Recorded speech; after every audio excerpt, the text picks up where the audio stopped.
युवती राजकुमारी कुंती को महान ऋषि दुर्वासा के शांत आश्रम में अध्ययन और सेवा करने के लिए भेजा गया। कुंती ने भक्तिपूर्वक ऋषि की सेवा की, उनकी आवश्यकताओं का ध्यान रखा और आश्रम के दैनिक कर्तव्यों का निर्वाह किया।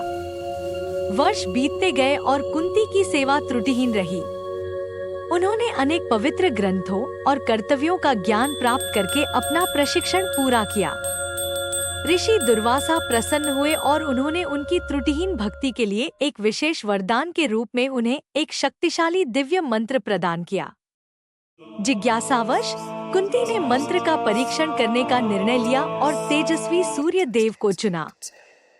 सूर्य देव आए और कहा कि अब कुंती के वरदान को स्वीकार करने का समय आ गया है। सूर्य देव ने राजकुमारी कुंती को पुत्र का आशीर्वाद दिया। वह इस चमत्कार को देखकर चकित थी, हालांकि दुविधा में भी थी। कुछ ही समय बाद एक तेजस्वी बालक का जन्म हुआ। कुंती ने उसे गले लगाया। उनका हृदय मिश्रित भावनाओं से भरा हुआ था। शिशु अन्य शिशुओं से बिल्कुल अलग था। वह स्वर्ण कवच और चमकते हुए झुमके पहने हुए पैदा हुआ था।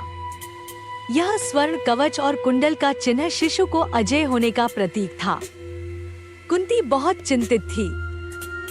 वह जानती थी कि इतने शक्तिशाली दिव्य वंश वाले शिशु का पालन पोषण वह गुप्त रूप से नहीं कर सकती।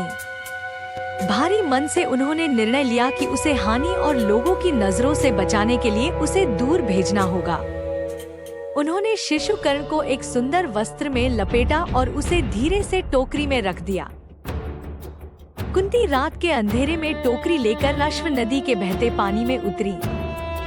उन्होंने नदी से प्रार्थना की कि वह उनके पुत्र की रक्षा करे और उसे एक दयालु प्रेममय परिवार प्रदान करे।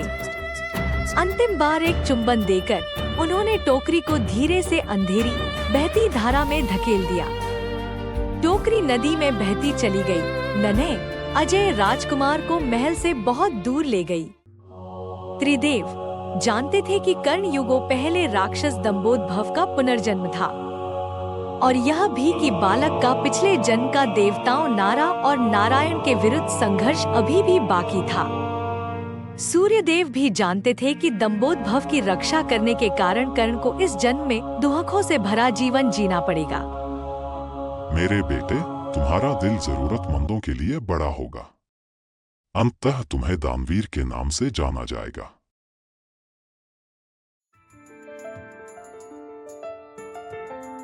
टोकरी जल्द ही चंपा नगर पहुंच गई, जहां अधिरथ नामक एक सारथी को वह मिली। अधिरथ और उनकी पत्नी राधा ने खुशी खुशी उस बालक को गोद ले लिया और उस तेजस्वी बालक का नामकरण रखा। वीडियो देखने के लिए धन्यवाद। उम्मीद है आपको वीडियो पसंद आया होगा। कृपया लाइक, शेयर और कमेंट करें और ऐसे और कंटेंट के लिए हमारे चैनल को सब्सक्राइब करें। जल्द ही मिलेंगे।